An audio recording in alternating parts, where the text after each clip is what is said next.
investigadores, que bueno, nos autodenominamos como Espacio de Trabajo de Pesca en la Región Este. Somos un grupo de investigadores que decidimos profundizar y juntarnos para poder trabajar en conjunto en lo que es temas pesqueros. Como ya repasó un poquito Andrés en la presentación anterior, tenemos desde la década del 90, digamos, a partir de la Segunda Guerra Mundial tuvimos una política a partir de los países desarrollados del occidente de desarrollar la pesca a nivel mundial. Eso resultó en un crecimiento de la pesca, como se ve en la gráfica, bueno, el color pasa verde, no sé cómo se ve ahí. Y ese proceso de captura se estabilizó a partir de la década del 90, consecuentemente, y no casualmente, comenzó a aumentar la cantidad de desembarques o millones de toneladas en conceptos de acuicultura, ¿no? Prácticamente que están en iguales valores.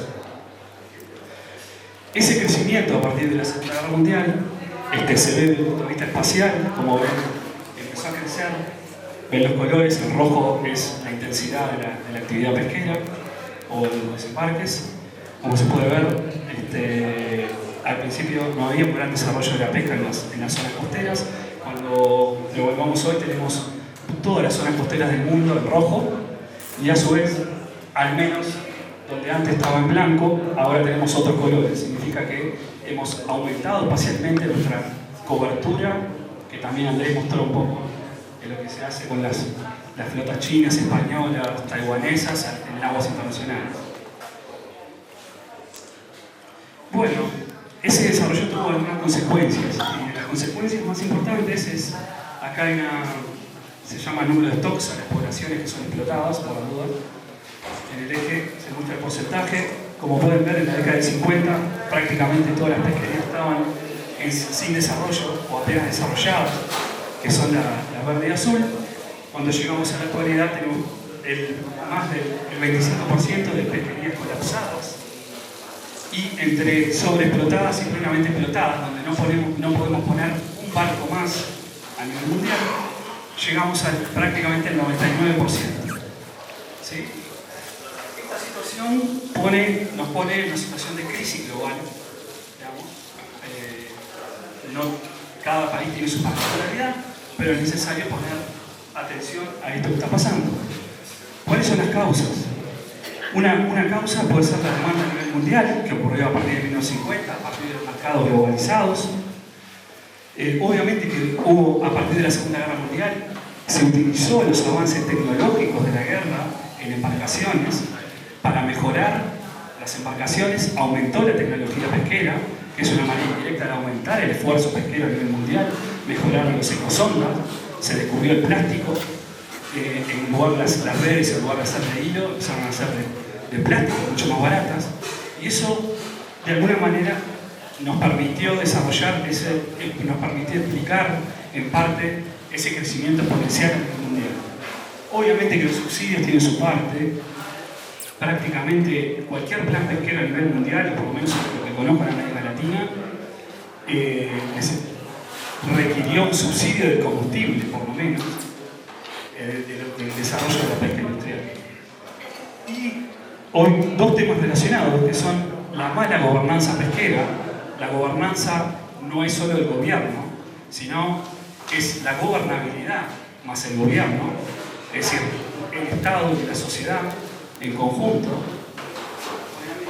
y que ha predominado en los países a través de malas administraciones y de malas decisiones en relación a la administración de nuestros recursos, que no son recursos, son bienes comunes en general en la mayoría de los países del mundo, bienes comunes porque no hay propiedad privada. El agua y todo lo que está dentro son bienes de todos, y el Poder Ejecutivo, en el caso de Uruguay, a través de un organismo, la DINARA, genera licencias y donde pueden explotar los recursos. ¿Sí?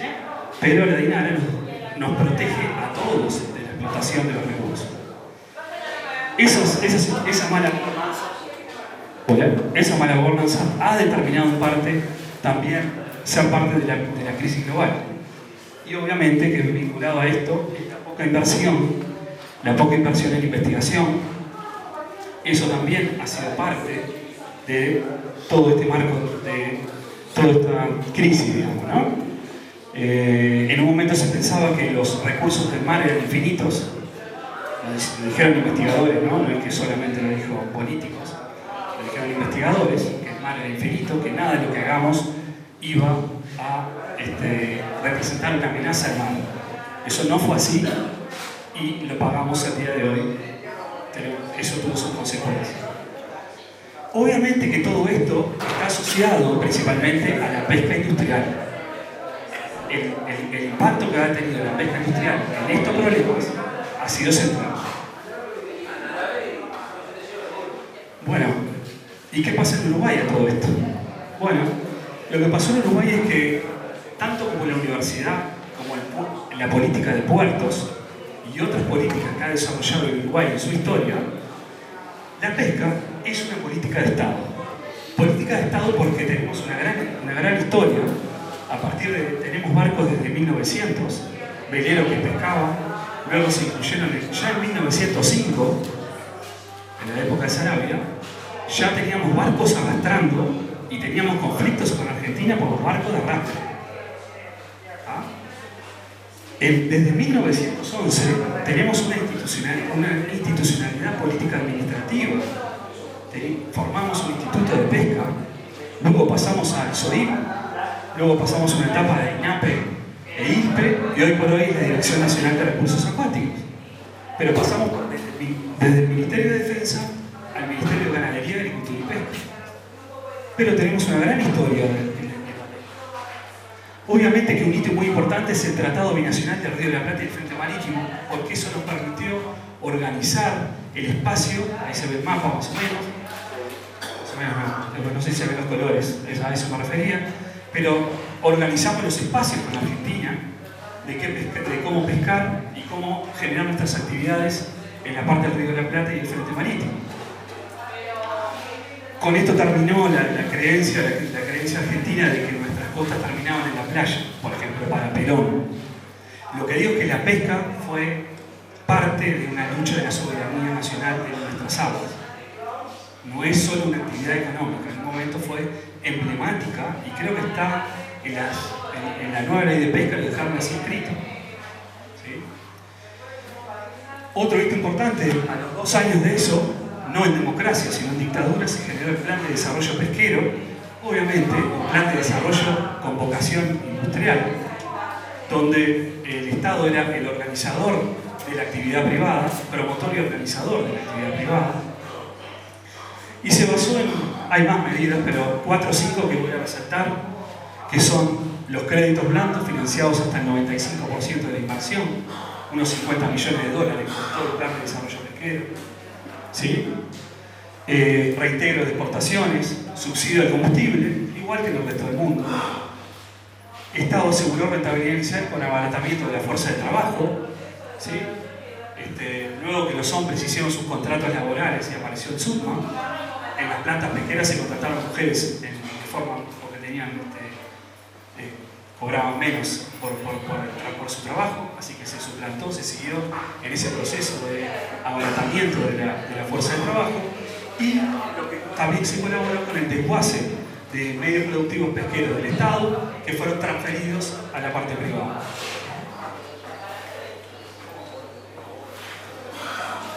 Bueno, como corolario de todo esto, ese plan de desarrollo de las pesquerías industriales en Uruguay pueden, obviamente, con un cambio muy importante.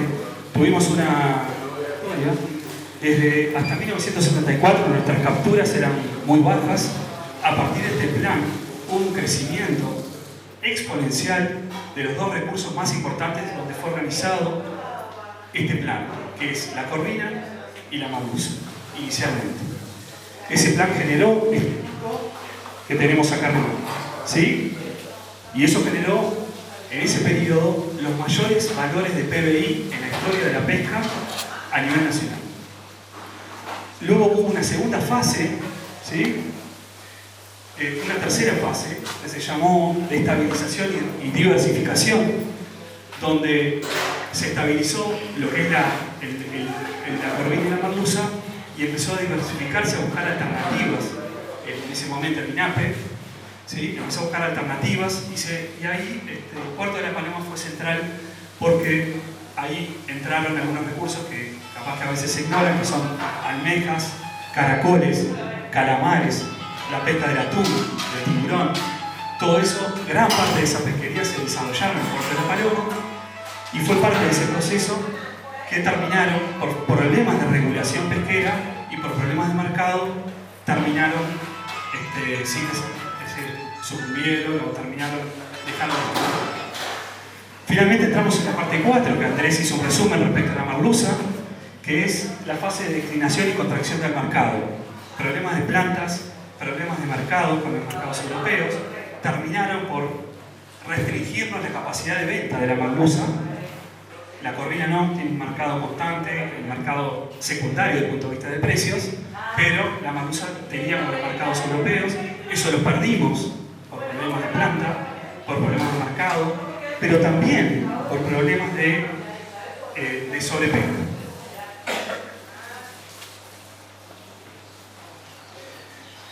Finalmente, como corolario, no es este plan no es solamente la sobrepesca de la merluza, sino que el cierre de Astra y yo creo que el cierre de Fripur en 2015 son la imagen emblemática de la caída de este plan.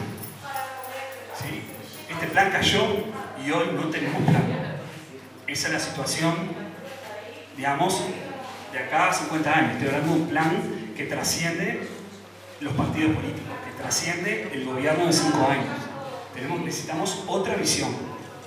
¿Sí? Conté todo esto. ¿Para qué contar todo esto si esto de la pesca artesanal? Porque la pesca artesanal fue prácticamente ignorada en las políticas pesqueras en la historia de la pesca del Uruguay.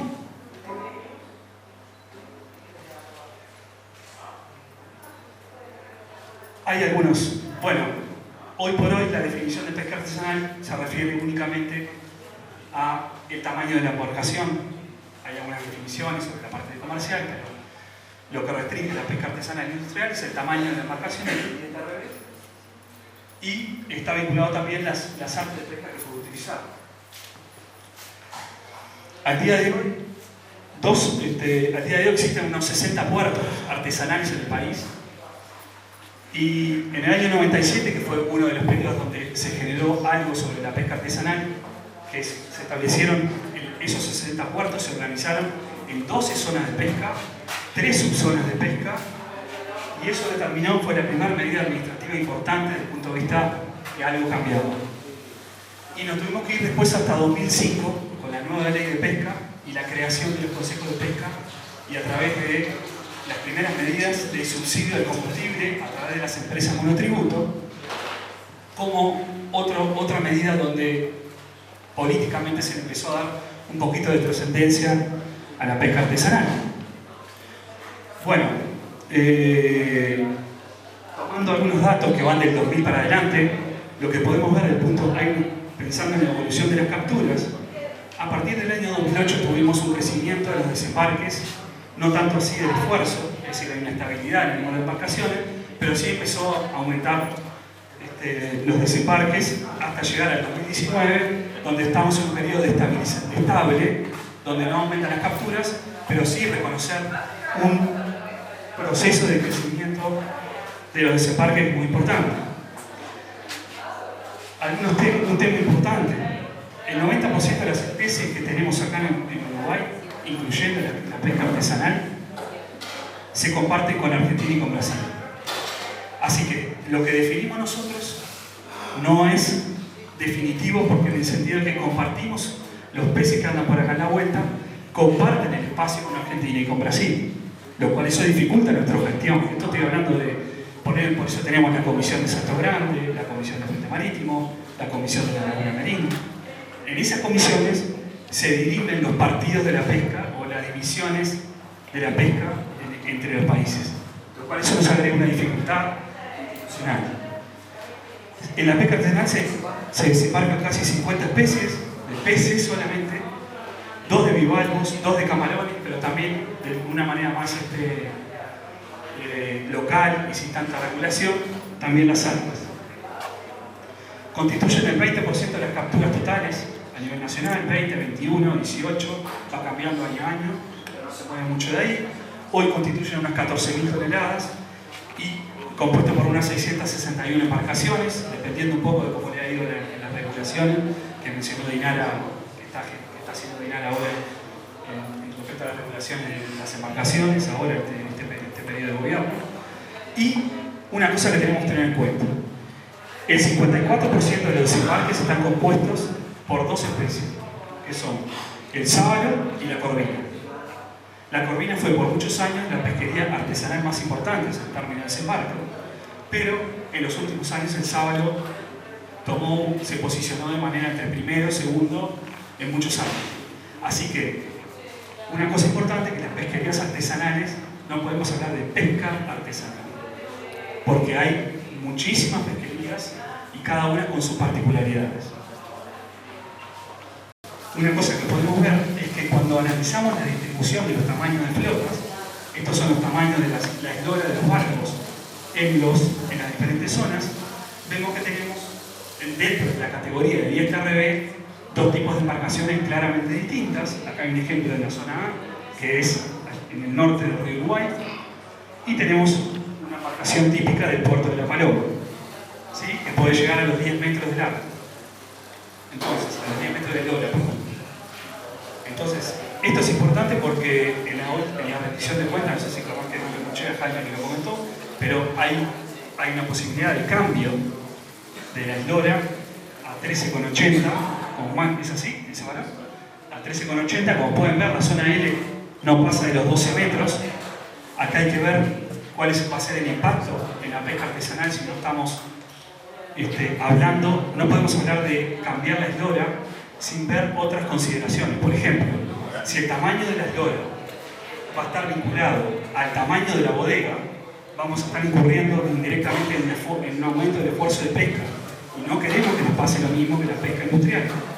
Entonces, a la hora que se implemente y se regule el tema de la eslora, por ejemplo, que vaya en las comodidades de los pescadores. Por ejemplo, muestro el valor de la zona J, que la laguna Merín, que tiene un valor muy alto. Ese valor alto de eslora no refiere a la capacidad de bodega, sino a las comodidades debido a los desplazamientos que tienen que hacer en los 3.400 metros cuadrados que tiene la laguna. Entonces, si la línea de cambio va en ese camino, es positivo. Si va para aumentar el número de redes, para aumentar la capacidad de bodega, en el futuro vamos a tener un problema con la pesca artesanal, pero eso quedará.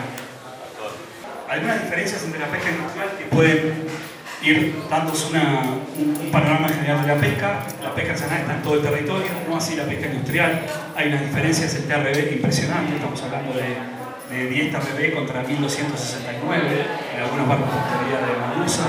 Estamos hablando de bajo consumo de combustible para la pesca artesanal, muy alto para el tema de las emisiones de dióxido de carbono, que está en la preocupación de los países desarrollados solamente, de los países tercermundistas.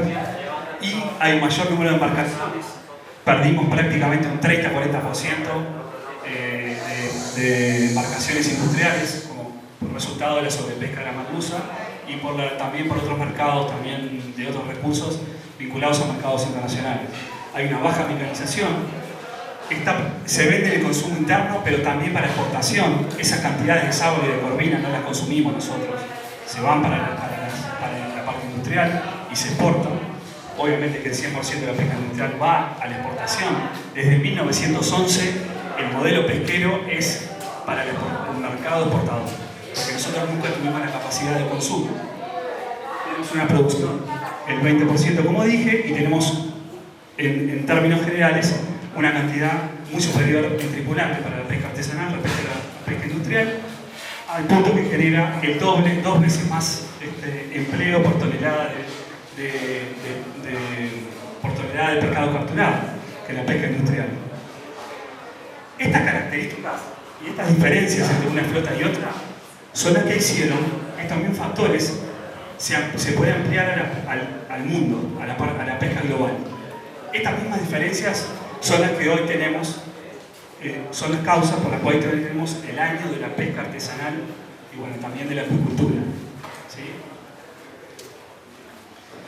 Y en ese sentido, algunos temas que tenemos que abordar es entender la pesca, que es un proceso que tiene varias etapas, que va desde el trabajo en tierra hasta la captura, la post-captura, el procesamiento y la comercialización.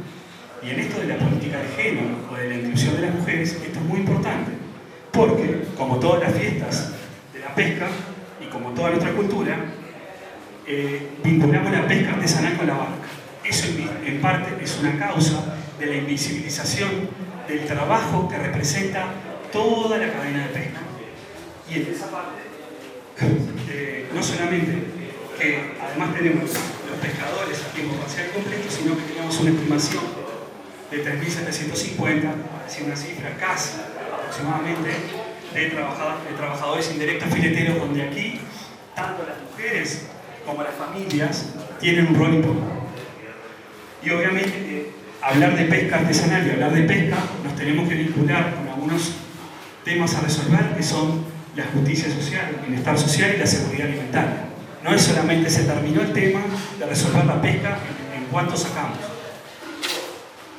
Algunos desafíos. En la gobernanza necesitamos, hoy por hoy hay 12 zonas, hoy tenemos 12 zonas de pesca y tenemos 7 consejos de pesca funcionando. O 8 o 9, no sé, estamos ahí.